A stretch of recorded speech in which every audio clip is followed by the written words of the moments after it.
Assalamu alaikum wa rahmatullahi wa barakatuh. Welcome to Learn Accounting with Nazrul Sir YouTube channel and Facebook page. Learn Accounting with Nazrul Sir YouTube channel এবং Facebook পেজে আপনাদের সকলকে স্বাগতম। বাসায় বসে accounting এর অঙ্কে সহযোগিতা নেওয়ার জন্য একটি পরিপূর্ণ গাইডলাইন হিসেবে এবং বাসায় গৃহশিক্ষকের বিকল্প হিসেবে রেগুলার আমার এই চ্যানেলের সাথেই থাকুন এবং অন্যদেরও আমার এই চ্যানেলের সাথে সংযুক্ত রাখুন।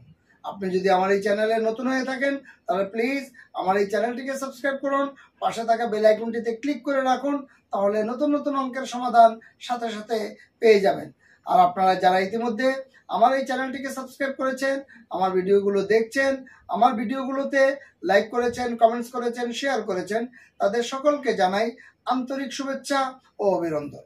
আজকে আমরা আলোচনা করব উচ্চ মাধ্যমিক শ্রেণীর হিসাব বিজ্ঞান প্রথম পত্র থেকে দৃশ্যমান ও অদৃশ্যমান সম্পদের হিসাব রক্ষণ অর্থাৎ অবচয় অঙ্কগুলো থেকে সিলেট বোর্ড 2022 সালের 11 নম্বর অঙ্কটি। আপনাদের সাথে উপস্থাপনায় আমি আছি মোহাম্মদ নজরুল ইসলাম, সহকারী অধ্যাপক, হিসাব বিজ্ঞান বিভাগ, central women's college, Tikatuli, Dhaka. প্রথমে আমরা একটু অঙ্কটা দেখে নিই। ফাহাদ ট্রেডার্স 2018 সালের 1 জানুয়ারি তারিখে 10 লক্ষ টাকা দিয়ে একটি মেশিন ক্রয় করেন। মেশিনটির পরিবহন ও সংস্থাপন বাবদ আরও 1 লক্ষ টাকা ব্যয় করেন। 2018 সালের 1 এপ্রিল তারিখে প্রতিষ্ঠানটি 3 লক্ষ টাকা দিয়ে আরও একটি মেশিন ক্রয় করেন, যার ভগ্নাবশেষ মূল্য 20,000 টাকা। উভয় মেশিনের আয়ুষ্কাল 10 বছর। সরল রৈখিক পদ্ধতিতে অবচয় ধার্যের সিদ্ধান্ত গ্রহণ করা হয়। প্রতি বছরের 31শে ডিসেম্বর তারিখে হিসাব বন্ধ করা হয়। তাহলে আমরা কি পাচ্ছি? 18 সালের 1 জানুয়ারি তারিখে একটা মেশিন কিনা হয়েছে, আর 18 সালের 1 এপ্রিল তারিখে একটা মেশিন কিনা হয়েছে। প্রথম মেশিনের জন্য সংস্থাপন ব্যয় আছে আরো 1 লক্ষ টাকা, দ্বিতীয় মেশিনের সংস্থাপন ব্যয় নেই, ভগ্নাবশেষ মূল্য আছে। তা আমরা আসি, কতে আমাকে বলেছে দ্বিতীয় মেশিনের অবচয়যোগ্য মূল্য নির্ণয় করো। তাহলে দ্বিতীয় মেশিনের কোনো সংস্থাপন ব্যয়টাই নাই, এটাই মোট মূল্য। এটা থেকে আমরা ভগ্নাবশেষ মূল্য বাদ দিলে অবচয়যোগ্য মূল্য পাবো। খতে বলেছে প্রথম 2 বছরের জাবেদা দাখিলা দাও। তাহলে জাবেদা দাখিলার জন্য যেটা করতে হবে 2 বছরের অবচয় বের করতে হবে। গতে আমাকে বলেছে 2018-2019 সালের অবচয় খরচ হিসাব এবং পুঞ্জীবিত অবচয় হিসাব প্রস্তুত করো।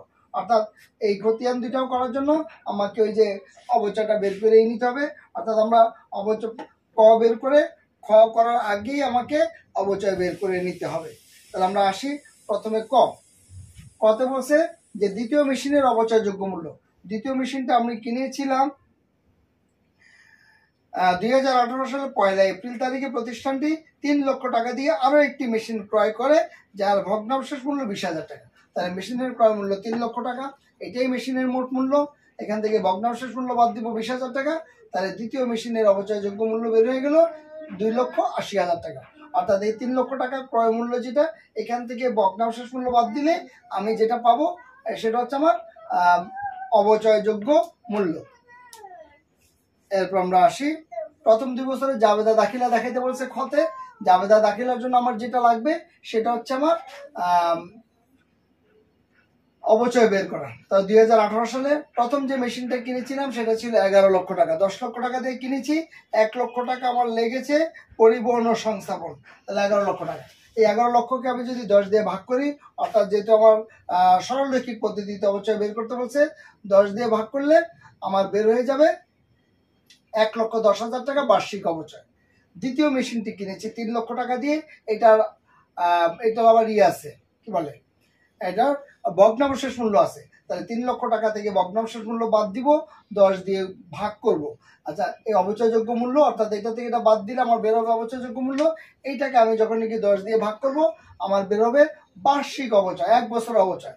আর যেহেতু এটা 1 এপ্রিল মাসে কিনেছি, অর্থাৎ এপ্রিল থেকে ডিসেম্বর 9 মাস, তাই এটাকে 12 দিয়ে ভাগ করব, 9 দিয়ে গুণ করব। তাহলে প্রথম বছরের অবচয় পাবো 21,000 টাকা। তাহলে প্রথম মেশিনের অবচয় 1,10,000 টাকা, দ্বিতীয় মেশিনের অবচয় 21,000 টাকা। মোট প্রথম বছরের অবচয় হচ্ছে আমার 1,31,000 টাকা। এটাই পুঞ্জীবিত অবচয়ের ঘরে যাবে।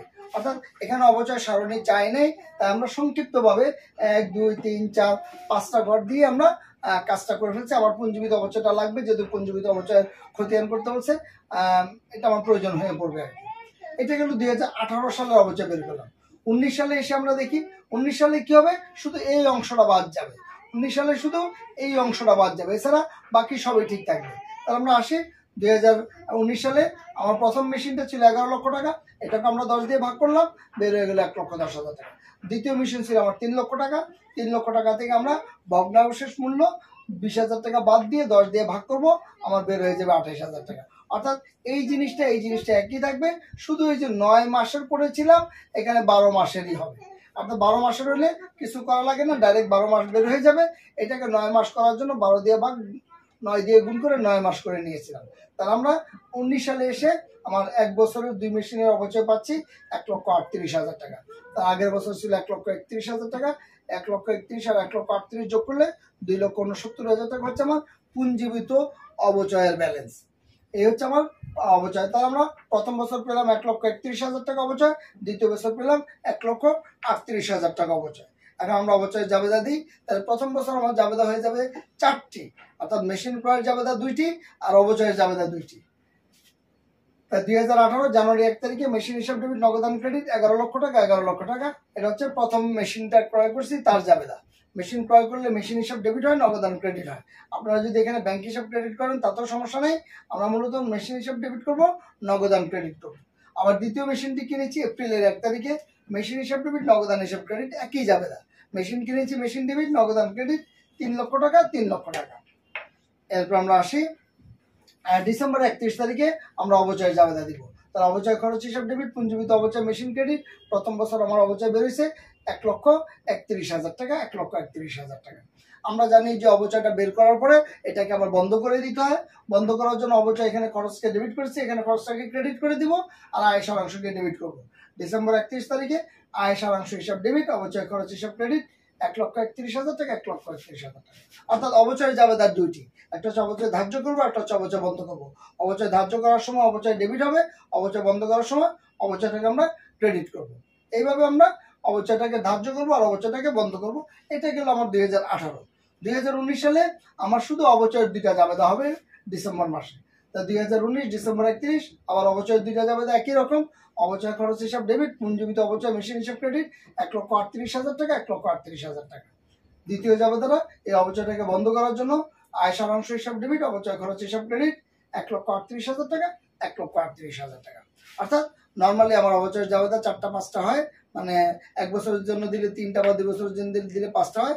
এখানে আমার কি হলো, আমার একটু জাবেদাটা বেড়ে গেল। প্রথম বছরে আমরা মেশিন কেনার জন্য 2টা জাবেদা দেওয়া লাগছে। এরপর আমরা আসি 2018-19 সালের অবচয় খরচ হিসাব এবং পুঞ্জীবিত অবচয় হিসাব প্রস্তুত করতে বলছে। তাহলে অবচয় খরচ হিসাব আমরা জানি যে অবচয় খরচের জন্য আমার জাবেদা 2টি করে হয়। আমার অবচয় খরচের ব্যালেন্স আমার 0 হয়ে যাবে। তাহলে আমরা 2018 সালে যেহেতু আমার জাবেদা হচ্ছে অবচয় হিসাব ডেবিট, পুঞ্জীবিত অবচয় হিসাব ক্রেডিট। অবচয়টা ডেবিট, ডেবিট পাশে লিখবো 1,31,000 টাকা, পুঞ্জীবিত অবচয় হিসাব এখানে লিখবো আর এই ডেবিটের টাকাটা ডেবিটে নিয়ে যাবো। আমার দ্বিতীয় জাবেদা হচ্ছে আয় সারাংশ ডেবিট, অবচয় খরচ হিসাব ক্রেডিট, এই জন্য ক্রেডিট পাশে লিখলাম, এখানে আয় সারাংশ লিখলাম। এখন ব্যালেন্সের করে কিভাবে লিখবো, এটা হচ্ছে ডেবিট, এটা হচ্ছে ক্রেডিট। ডেবিট আর ক্রেডিটে বিয়োগ হবে, বিয়োগ হয়ে ব্যালেন্সটা 0 হয়ে যাবে। এটা হচ্ছে 2018। 2019 সালে একইভাবে 2019 সালে আমার প্রথম জাবেদা কি, অবচয় খরচ হিসাব ডেবিট, পুঞ্জীবিত অবচয় হিসাব ক্রেডিট। তাহলে অবচয় খরচ হিসাব ডেবিট, ডেবিট পাশে টাকা লিখবো, হিসাবে নামের করে লিখবো পুঞ্জীবিত অবচয় হিসাব। এই ডেবিট টাকাটা ডেবিট পাশে চলে যাবে। আর দ্বিতীয় জাবেদা আমার কি, আয় সারাংশ হিসাব ডেবিট, অবচয় খরচ হিসাব ক্রেডিট। আয় সারাংশ যেহেতু লিখবো আর অবচয় যেহেতু ক্রেডিট, ক্রেডিট পাশে টাকাটা লিখবো। এটা ডেবিট, এটা ক্রেডিট, দুটাকে যোগ বিয়োগ করলে আমার ব্যালেন্সটা 0 হয়ে যাবে। সবসময় অবচয় খরচের ব্যালেন্সটা বছর শেষে 0 হয়ে যাবে। এরপর হচ্ছে আমার পুঞ্জীবিত অবচয় হিসাব। পুঞ্জীবিত অবচয় হিসাব ব্যালেন্স 0 হবে না। 2018 সালে পুঞ্জীবিত অবচয় জাবেদা হচ্ছে আমার প্রথমটা, অবচয় খরচ হিসাব ডেবিট, পুঞ্জীবিত অবচয় হিসাব ক্রেডিট। তাই ক্রেডিট পাশে টাকাটা লিখবো, এখানে অবচয় খরচ লিখবো। এই ক্রেডিটের টাকাটা ব্যালেন্সের করে ক্রেডিট পাশে চলে যাবে। এর পরের বছর আবার 19 সালে এসে অবচয় খরচ হিসাব লিখে আবার ক্রেডিট পাশে 1,38,000 টাকা, এটার সাথে যোগ হয়ে 2,69,000 টাকা হয়ে যাবে।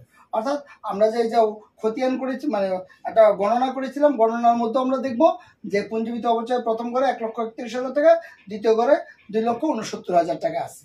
অর্থাৎ এই টাকাটা এখানে চলে যাবে, এই টাকাটা আবার এটার সাথে যোগ হয়ে এখানে বসবে। আমরা নর্মাল খতিয়ান, এই খতিয়ানগুলো আমরা যে কোনো অঙ্কের সাথে যে খতিয়ানগুলো আসে সবগুলো সাধারণ খতিয়ানে আসে। আমরা সাধারণ খতিয়ান যদি আমরা জাবেদা খতিয়ান অধ্যায় থেকে যদি জাবেদা খতিয়ানটা মোটামুটি বুঝি, তাহলে আমাদের যে কোনো খতিয়ানই আমরা করতে পারবো ইনশাআল্লাহ। এই জন্য হিসাব বিজ্ঞান হচ্ছে হাতে কলমে করার জিনিস। আমরা যত বেশি প্র্যাকটিস করব, যত বেশি হাতে কলমে করব, আমরা তত বেশি হিসাব বিজ্ঞানে পারদর্শী হয়ে উঠতে পারবো ইনশাআল্লাহ। এই জন্য বেশি বেশি করে অঙ্ক করতে হবে। ভিডিওগুলো আমরা দেখব, কিন্তু অঙ্কগুলো হাতে কলমে করব। আপনাদের যে কোনো মতামত, উপদেশ, পরামর্শ আমাদেরকে কমেন্টে লিখে জানান। ইউটিউব চ্যানেল এবং ফেসবুক পেজে আমাদের সাথেই থাকুন। যদি ভিডিওটি ভালো লেগে থাকে সকলকে দেখার সুযোগ করে দিন, বেশি বেশি করে শেয়ার করুন। বন্ধু বান্ধব, আত্মীয় স্বজন সবাইকে ফেসবুকে শেয়ারের মাধ্যমে জানিয়ে দিন, ক্লাসমেটদেরকেও ফেসবুকে শেয়ারের মাধ্যমে জানিয়ে দিন। আশা করি ভালো থাকবেন, সুস্থ থাকবেন। আল্লাহ হাফিজ।